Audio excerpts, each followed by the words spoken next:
Ladies and gentlemen, welcome back to Anatoly Fomenko's History, Fiction, or Science. We are in depth on Chapter 2, Astronomical Datings.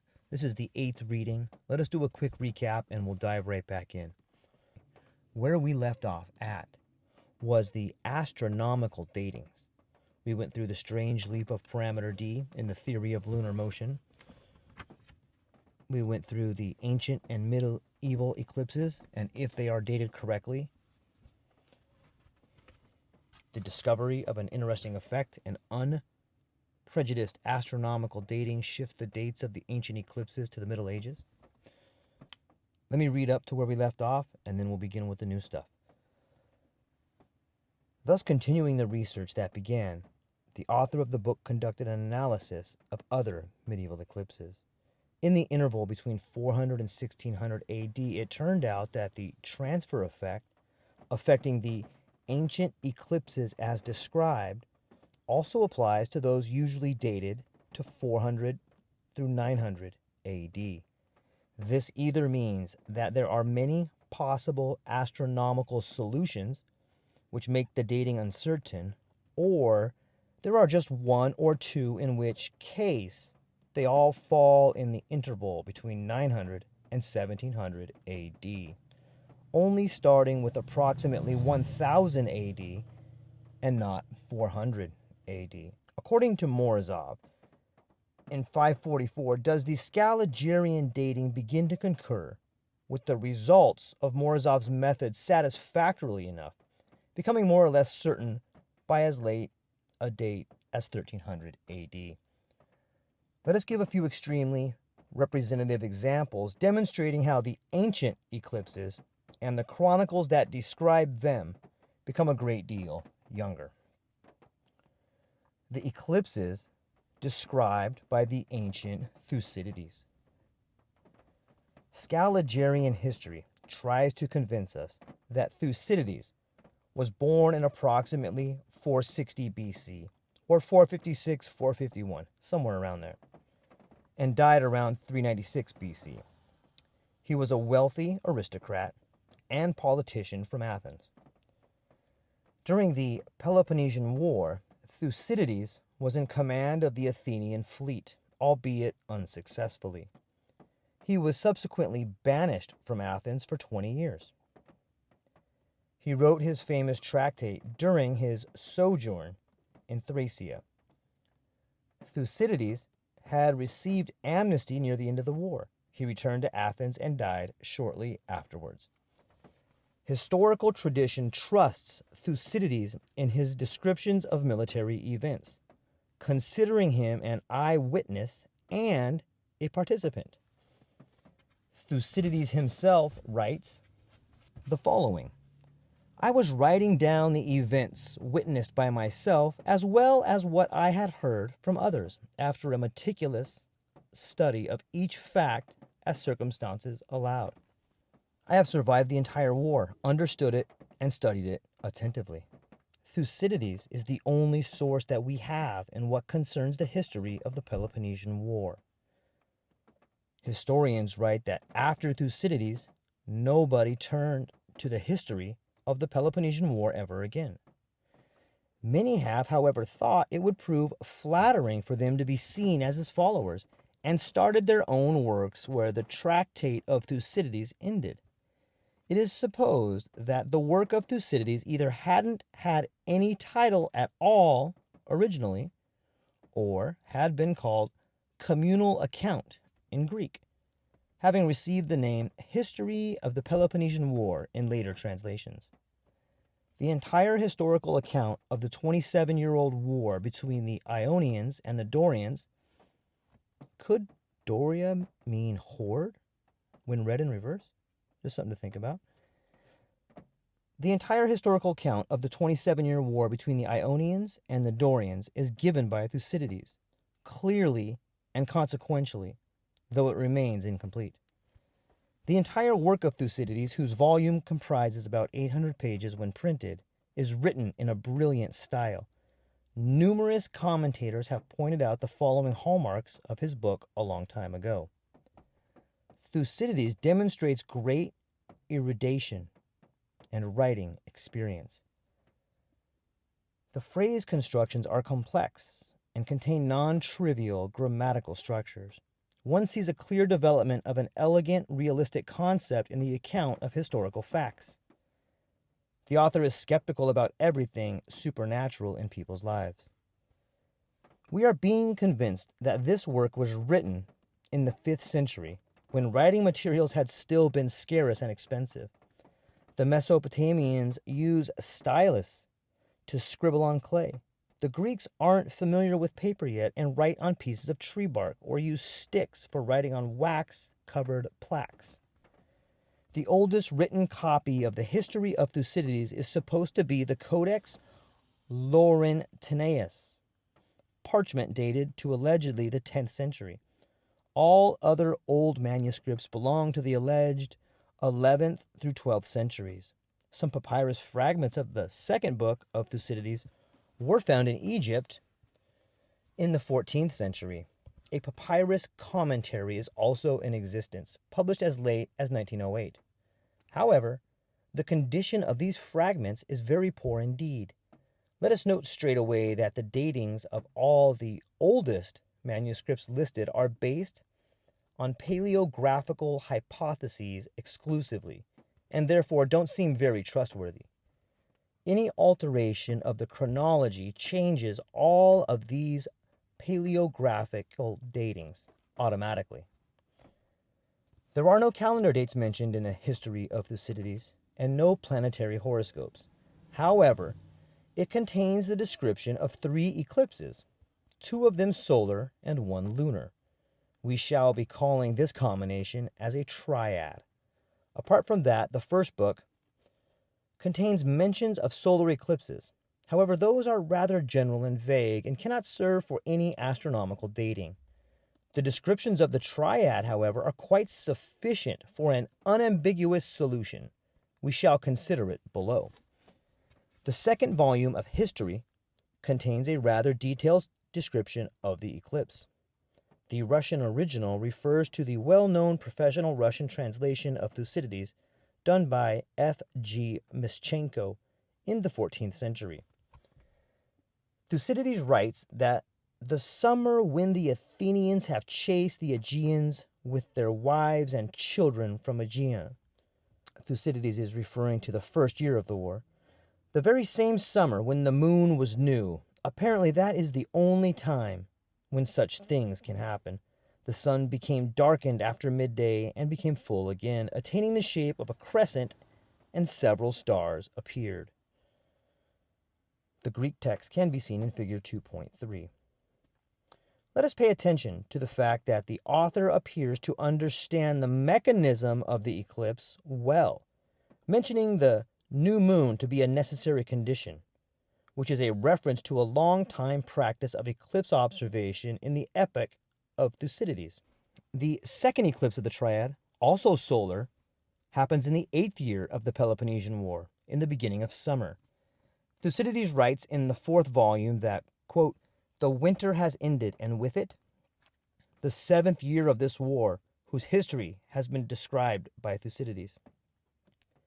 In the beginning of the next summer, with the advent of the new moon, a partial solar eclipse took place," unquote. The Greek text can be seen in figure 2.4. Apparently, the summer month mentioned as the month when the Astival campaign was March, the month of Mars when military campaigns were usually started. It shall be interesting to verify this statement after the finite solution of the problem is attained. The third lunar eclipse is described in the 7th volume. Quote, "The winter was coming to an end, together with the 18th year of the war, whose history has been described by Thucydides. As soon as the next spring began, the Lacedaemonians and their allies invaded Attica in the earliest season," unquote. The events of the summer are related in detail further on. The analysis of the maneuvers described shows that the next sections most probably refer to the end of summer. This is where Thucydides writes that when everything was ready and the Athenians were preparing to sail away, a lunar eclipse occurred. It had been full moon then. Let us sum up. The following information can be obtained from the text by Thucydides with absolute certainty. All three eclipses were observed from the square fitting into the following geographical coordinates: longitude between 15 and 30 degrees, latitude between 30 and 42 degrees. The first eclipse is solar, the second eclipse is solar, the third eclipse is lunar. The time interval between the first two eclipses equals 7 years. The interval between the second eclipse and the third equals 11 years. The first eclipse occurs in the summer. The first solar eclipse is a total eclipse, since one can see the stars. That is, its phase value equals 12. Remember, one cannot see any stars during a partial eclipse. The first solar eclipse occurs after midday local time. The second solar eclipse occurs in the beginning of summer. The lunar eclipse takes place around the end of summer.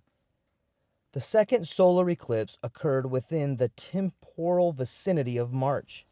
As a matter of fact, the consideration doesn't have to be included in this list. The problem can be formulated as follows, finding the astronomical solution that would satisfy the requirements, 1 through 11.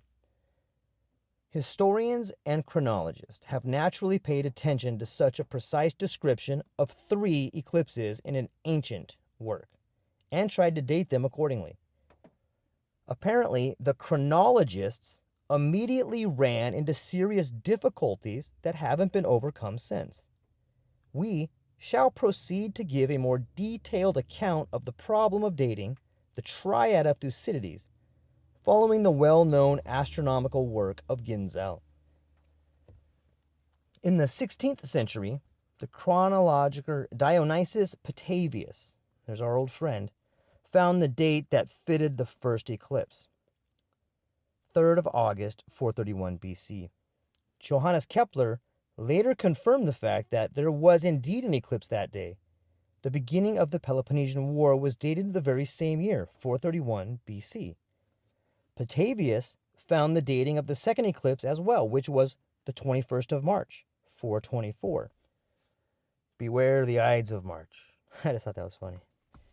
Which was 21 March, 424. J. Kepler also confirmed the fact that a solar eclipse took place that day.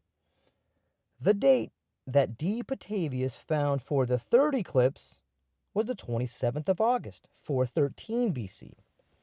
This is how astronomy appears to have dated the events described by Thucydides to the 5th century. However, a secondary analysis of the astronomical solution offered by Petavious unearthed serious complications that were repeatedly discussed in astronomical and chronological literature in the 18th through 20th century. These rather heated debates have reoccurred and abated several times. However, modern historians prefer to remain taciturn in everything that concerns this long and difficult discussion, pretending that the problem does not exist and has never existed. You know, isn't that what academics tend to do all the time? I'm sorry for the quick rant here, but if you'll permit me a minute, it just blows my mind how me, you, leaders, people in positions of authority, we have this tendency to think that by ignoring something, we're not making a decision. But the fact that you ignore it is making a decision. Just because something is difficult to talk about or we don't know the answer doesn't mean we shouldn't talk about it. I get it. There's tons of careers, academics, politicians. There's all these people that have made their life, their bones, their discoveries on the back of previous discoveries that are probably bullshit. So if you rug pull the initial bullshit, all these people's careers fall. All these institutions fall. All these ideas that are built on a shaky foundation no longer have the ability to hold water. Thank you. Back to the book. The main dating problems that the chronologers ran into concerned the first eclipse. The fact of the matter is that the eclipse of the 3rd of August in 431 BC proved an annular one. And so it couldn't have been total anywhere on Earth. This was realized after the inclusion of the Scaliger astronomical dating. The main dating problems that the chronologers ran into concern the first eclipse. The fact of the matter is that the eclipse of August 3rd in 431 BC proved an annular one, and so it couldn't have been total anywhere on Earth. This was realized after the inclusion of the Scaliger astronomical dating of the beginning of the Peloponnesian War into Scaliger's chronological tables. This eclipse is claimed to have been annular by Ginzel's canon as well. The fact that the eclipse in question was an annular one can also be proved by the existing computer software for eclipse calculations. We have verified it using a simple program called TurboSky that was developed by the Muscovite astronomer A. Volinkin in 1995, which is easy to use and convenient for approximate calculations. The eclipse of August 3rd that occurred in 431 was in fact an annular eclipse. However, Thucydides tells us explicitly that stars were visible during the eclipse. As we have already stated, one cannot observe the stars during a partial eclipse. Furthermore, it turned out that the phase value of the petavious eclipse was rather small in Athens, which means Kepler had also made a mistake in his optics, telling that the phase value of this eclipse had equaled 12, or in other words, that the eclipse had been total. Such a statement on the part of Kepler is most probably explained by the imperfection of the eclipse calculation methods of his age. The calculation of the phase of an eclipse is a delicate matter. However, we should not exclude the possibility that Kepler, who was involved in many chronological matters, had been perfectly aware of the fact that one can only see the stars during a total eclipse, and slightly transformed the annular eclipse of 431 BC into a full eclipse in order to make it satisfy the description given by Thucydides and protect the nascent Scaligerian chronology from such an unpleasant dissonance. Kepler had been in constant contact with Scaliger, imagine that, who had been his correspondent. Due to the above-mentioned circumstances, astronomers and chronologists started new calculations of the phase of the eclipse that took place in 431. All sorts of empirical corrections were made in the equations of lunar movement in order to make the phase value of the eclipse as observed from Athens and neighboring areas approach 12. Okay, scratch that. Ah, shit. Spill my goddamn coffee everywhere. Jesus Christ. Okay. Due to the above-mentioned circumstances, astronomers and chronologists started new calculations of the phase of the eclipse that took place in 431. All sorts of empirical corrections were made in the equations of lunar movement in order to make the phase value of the eclipse as observed from Athens and neighboring areas approach 12. Among the most prominent astronomers of the time that have dealt with the Thucydides Triad problem, we find such names as Petavious, Zech, Heiss, Struik, Kepler, Riccoli, Hoffman, Ginzel, Johnson, Lynn, Stockwell, and Seeforth. According to Petavious, the phase value of the eclipse equaled 10 1/4. The phase value equaled 11 according to Struck, 1038 according to Zech, 1072 according to Hoffman, and only 7-9 according to Heiss. Ginzel devoted the most attention to the problem of the stars of Thucydides. He came up with a phase value of 10. It became perfectly clear that, apart from having been annular, the eclipse could only have been observed from Athens as partial, and with a rather small phase value at that. The lunar shadow track on the surface of the Earth during the eclipse of August 3rd is shown in figure 2.6 as a dotted line, which signifies the fact that the eclipse was an annular one. No umbral shadow could be observed anywhere. The fact that the phase value of the Athenian eclipse of 431 only equaled 10 means that 1/6 of the solar disk was open. This is all but bright daytime, and one naturally cannot see any stars or planets. Furthermore, as it is made obvious in Figure 2.6, the eclipse had only passed Crimea around 1722 local time, 1754 according to Heiss. Thus, it can hardly be called an afternoon eclipse, as Thucydides explicitly states. It should rather be called an evening eclipse. We have computed the respective positions of the moon and the sun at the moment when the phase value had been maximal for the observation point. The city of Athens and the area around it. One can see the screenshot in Figure 2.7. It is obvious that a large part of the solar disk is open, and neither stars nor planets can possibly be seen. Thus, the eclipse of August 3rd couldn't have been the one described by Thucydides, since conditions 8 and 9 are not satisfied, as shown above. Let me reread 8 and 9 for you so I know what they are and you know what they are. Number 8, the first solar eclipse is a total eclipse, since one can see the stars. That is, its phase value equals 12. Remember, one cannot see any stars during a partial eclipse. Number 9, the first solar eclipse occurs after midday local time. I don't know, it could possibly satisfy 9, right? I mean, after midday is a pretty general term, and technically evening comes after midday. But I'll leave that up to you guys to look at. Once you check out the figures 2.6 and 2.7, maybe you'll be able to decide for yourself what you think.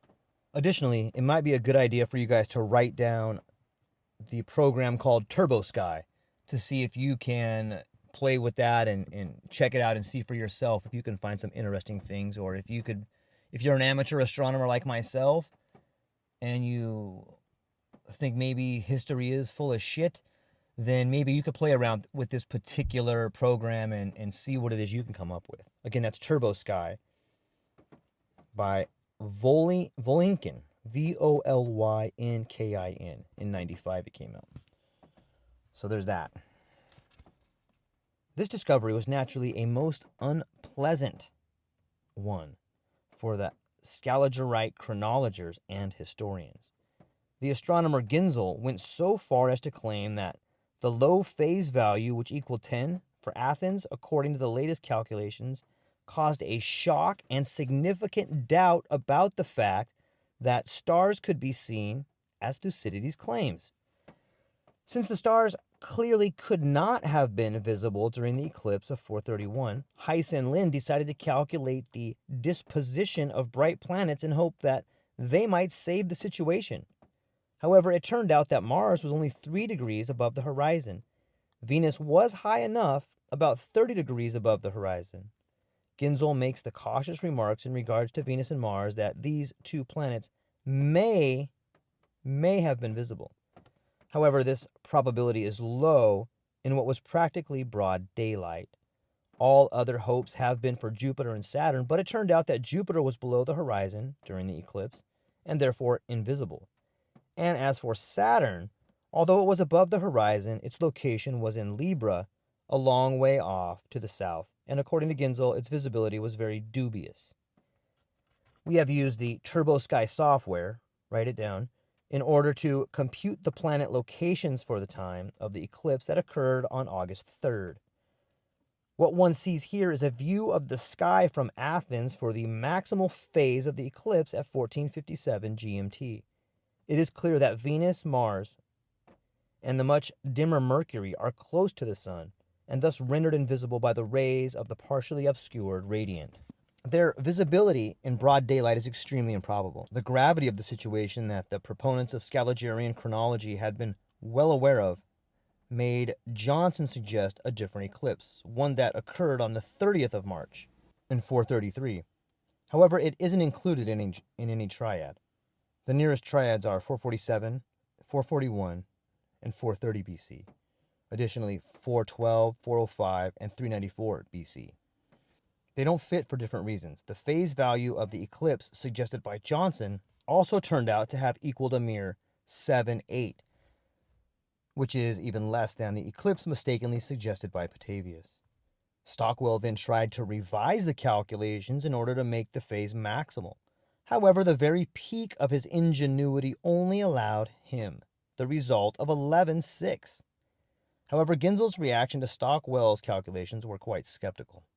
Seyfarth put forward a hypothesis that Thucydides may have been referring to the eclipse of January 27th, 430 BC. However, despite the fact that the eclipse is far from fitting the description given by Thucydides, for instance, it cannot be included into any triad at all, a thorough check showed that the eclipse could not have been viable near Athens.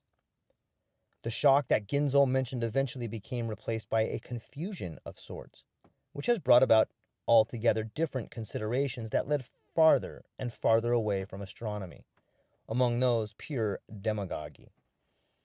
Zech, for instance, tried to eliminate the problem by his references to the clear skies of Athens and the sharp eyes of the ancients. Apparently, our contemporaries would fail to see any stars at all, but the ancients were an altogether different race. Their vision was a lot keener. They ran faster, too. Hoffman went even further in his suggestion to consider the stars. On the topic of our ancestors being different, there's a phenomenal book by Julian Jaynes. I'm not sure if you guys are familiar with it, but if you're not familiar with it, it's called The Breakdown of the Bicameral Mind. And in this book, Julian Jaynes makes the claim that the Broca's area and Wernicke's area, the areas for speech that are currently on the left hemisphere of the brain, were at that time on the right hemisphere of the brain. And that when people in the epic poems written by Homer, or the epic battles that we read about in the Iliad or the Odyssey, or stories and epic poems of that time, they speak of encountering Athena. They speak of encountering Apollo. They speak of Zeus.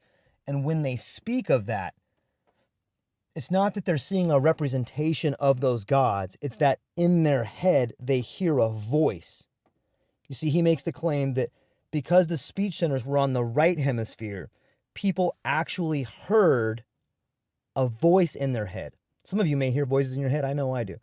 He says that at that time, our mind was evolved differently before the left hemisphere had fully taken over those particular parts of thinking, or before the speech centers migrated to the left-hand side. It's a fascinating read, and you should definitely check it out. Thank you for letting me tell you about that, because it's one of my favorite books. Hoffman went even further in his suggestion to consider the stars of Thucydides a mere rhetorical embellishment. This translates as, quote, "We trust him in every other respect, but refuse to do so in this particular instance," unquote. Hoffman tries to find linguistic proof for his theory, implying that Thucydides reports the appearance of stars when the sun had already assumed the shape of a crescent. We have asked a philologist, E.V. Aliskveya, the Department of Philology, excuse me, everybody, MSU 1976, to perform a philological analysis of the text that can be seen in figures 2.3. The linguistic verdict was that the following four events are described by Thucydides. Number 1, the occultation of the sun. Number 2, the crescent shape assumed by the sun. Number 3, the appearance of stars. Number 4, the restoration of the entirety of the solar disk. Thus, the entire eclipse process is described. The darkening of the disk at the beginning, its transformation into a crescent, and the subsequent visibility of the stars. Note, this only happens at the maximum phase of the total eclipse, and the return of the disk to its original form. The consequence of events 1 through 4 is quite natural and is unequivocally defined by the grammatical structure of the phrase. Actually, that was exactly the way that the professional translator quoted above, F.G. Mischenko, translated this fragment from the ancient Greek in the 19th century. The analysis performed by E.V. Aliskveya confirmed the correctness of the classical translation, yet again. It wouldn't have been questioned in the first place if it hadn't been for the problem with astronomical dating that arose in this respect. Therefore, Hoffman's opinion, that was also shared by the modern astronomer Robert Newton, is really based on the wish to save Scaligian chronology at any cost, and not the actual translation. We see that the attempt to substitute astronomy for linguistics does not solve the problem. Despite all this, the erroneous date offered by Petavious was not altered, and any modern history textbook indicates the date that the Peloponnesian War began at 431 BC, albeit for no other reasons than Petavious' opinion. His chronology has been legitimized despite its blatant deviation from the clear and unambiguous description of Thucydides. The description contained in the original text is detailed and fundamental, which makes all attempts of rectifying the case by playing with the text look ridiculous. Apart from Hoffman's solution, it was proposed to alter the durations of the intervals between the neighboring eclipses.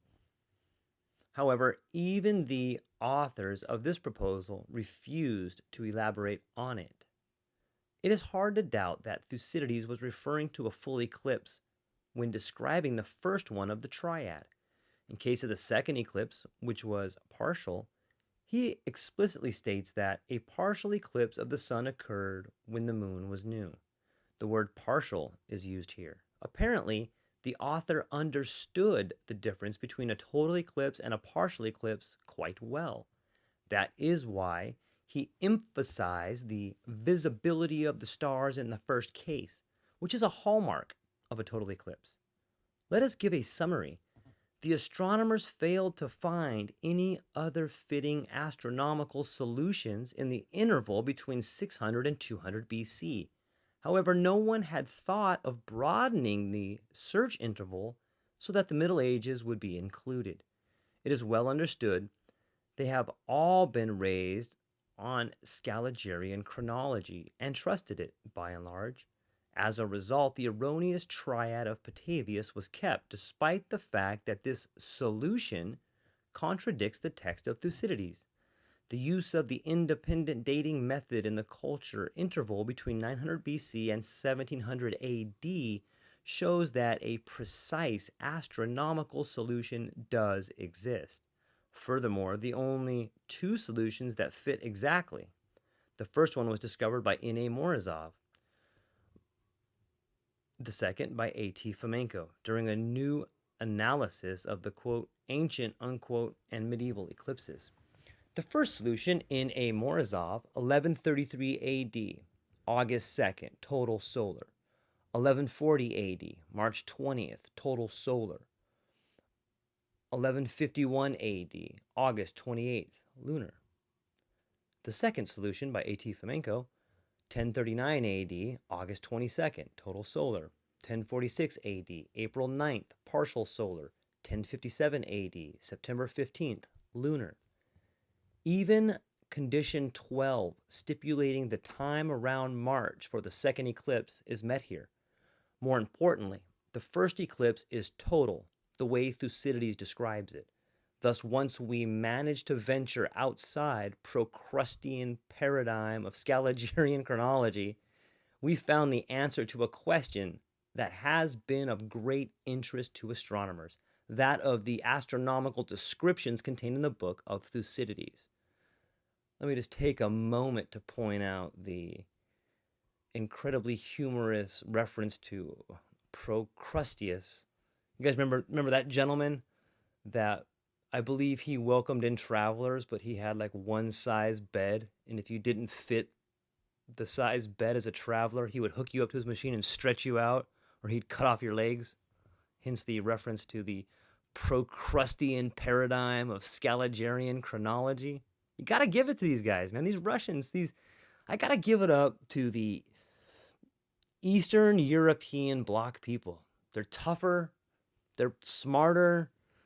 They may not be as good looking, but what are you gonna do? What are you gonna do? Okay, that's all I got. Let me get back to in all seriousness here.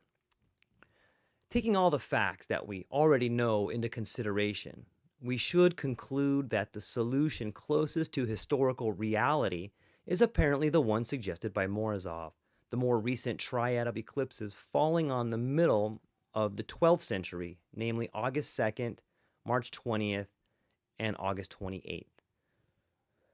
The 11th century solution is most probably too early. Morozov's 1133, 1140, and 1151 solution is illustrated in figure 2.9.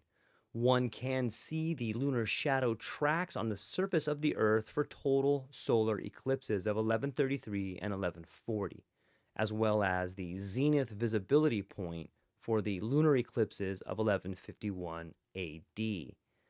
We have verified the two solutions listed above with the Turbo Sky software. Let us quote the exact data characterizing the total eclipses of August 22nd, 1039, and August 2nd, 1133. They are listed as full in the Oppolzer, Oppolzer, Oppolzer Eclipse Canon, Volume 5, pages 77 through 141. The Turbo Sky application identifies them as total eclipses as well. We shall give the geographical coordinates of the beginning, middle, and end of the lunar shadow trajectory on the surface of the Earth for the total eclipse of the 2nd of August, 1133. So again, these numbers are going to be the geographical coordinates of the beginning, middle, and end of the lunar shadow trajectory for August 2nd, 1133. So if any of you are so inclined to find the Turbo Sky application, you'll want to plug in these coordinates. The first line gives you the longitude and the second, the latitude. So for the first is negative 89, the second is plus 8, and the third is plus 72. The second line, first number, plus 52, plus 53, plus 9. The umbral lunar shadow had been at the central point of the trajectory from about 1115 to 1117, according to the Turbo Sky application. For the eclipse dating from August 22nd, 1039 of the second triad, that would be the 11th century one, the umbral shadow of the moon was at the central point of the trajectory at about 1115 GMT. The coordinates are 7 degrees of eastern longitude and 45 degrees of northern latitude. N.A. Morozov made the following justified remark regarding the full eclipse of August 2nd, 1133 in the 12th century triad. Quote, "The sun appeared to rise in total occultation on the southern coast of the Hudson Bay. It had been matutinal in England as well, came to Holland at noon, to Germany, Austria, the vicinity of the Bosporus, Mesopotamia, and the Gulf of Arabia, and set in complete darkness in the Indian Ocean. The eclipse was full, and its phase maximal. Everything went dark, and one could naturally see the stars in the sky." Thus, the 12th century triad discovered by N.A. Morozov can be seen as follows. The first total eclipse of the sun occurred on August 2nd, 1133 AD, and happened in the following manner. Negative 89 plus 8 plus 72. Second line, plus 52 plus 53 plus 9. The central point of the lunar shadow trajectory on the surface of the Earth was passed between about 1115 and 1117 GM2. See figures 2.9. The second full eclipse happened on March 20th, 1140 as follows. Coordinates, negative 96, negative 30, plus 48. Second line, plus 20, plus 42, plus 55. The central point of the lunar shadow trajectory on the surface of the Earth paused at approximately 1340 GMT. The partial lunar eclipse of August 28, 1151 AD had the maximal phase value of 4 at 2325. The zenith visibility of the moon concurred with the point whose geographical coordinates were 8 degrees of eastern longitude and 7 degrees of southern latitude. This 12th century triad is ideal in all respects. The second eclipse really occurred in March, as one should have expected from the text of Thucydides. The 11th century triad, discovered by A.T. Fomenko, the first solar eclipse of August 22nd, 1039, appeared in the following way. Coordinates: -82, +7, +64. Second line: +55, +45, +2. The central point of the lunar shadow trajectory on the surface of Earth was paused at about 11:15 GMT. The second solar eclipse of April 9th, 1046 AD occurred as follows. Coordinates: +22, +87, +170. Second line: +19, +47, +50. The central point of the lunar shadow trajectory on the Earth surface was paused about 5:46 GMT. The partial lunar eclipse of September 15th, 1057 had the maximal phase value of 5 at 1809 GMT. The zenith visibility of the moon concurred with the point whose geographical coordinates were 86 degrees of eastern longitude and 1 degree of southern latitude. The Thucydides eclipse triad is a very substantial argument proving that the history of the Peloponnesian War by Thucydides could not have been written earlier than the 11th century. It is most improbable that the triad is a fantasy of the author, since in that case a fitting astronomical solution would most probably have been non-existent. It is also hard to consider the eclipses an apocryphal part of the quote ancient unquote text, since they fit the consecutive and detailed narration incredibly well. In A. Morozov appears to have been correct in noting that, quote, the book of Thucydides isn't ancient or medieval. It dates from the 13th century of our era, at least the Renaissance epoch. 2.4. The eclipses described by the ancient Titus Livy. Let us give a few more examples, omitting the details this time. We shall just report that the eclipse from the History by Titus Livy, that the modern chronologers ascribe to 190 BC or 188 BC, also fails to satisfy the description of Titus Livy. The situation with the eclipses of Thucydides is repeated yet again. It turns out that the independent astronomical dating yields just one precise solution in the interval between 900 BC and 1600 AD. And that would be 967 AD, for those of you who are wondering. The situation with the lunar eclipse that Titus Livy describes in his History is exactly the same. Scaligerate chronologers suggest that Livy is referring to the eclipse of 168 BC. However, analysis shows that the characteristics of this eclipse do not fit the description given by Livy. And everybody knows if it does not fit, you must acquit. Right? Thank you, Johnny Cochran. The eclipse that he describes could really have happened on one of the following dates: either in 415 AD at night between the 4th and 5th of September, in 955 AD at night between the 4th and 5th of September, or in 1020 AD at night between the 4th and the 5th of September. This pattern of false dating goes on and on. A list of such examples includes all the ancient eclipses that have detailed descriptions. We shall present the whole picture of this effect of moving ancient eclipse dates forward in time below. Transferring the dates of the ancient eclipses forward in time into the Middle Ages eliminates the enigmatic behavior of the parameter d. The author of the current book proceeded to recalculate the parameter d values using the new dates for ancient eclipses. that were produced as a result of the method described above. The discovered effect of moving ancient eclipses forward in time led to the identification of many, quote, ancient, unquote, eclipses with the medieval ones. This, in turn, allowed us to expand and alter the list of such medieval eclipses. New data were obtained from the descriptions considered ancient earlier on and added to the medieval eclipse descriptions. Nevertheless, research has shown that previous values of D basically didn't change over the interval of 500 to 1990 AD.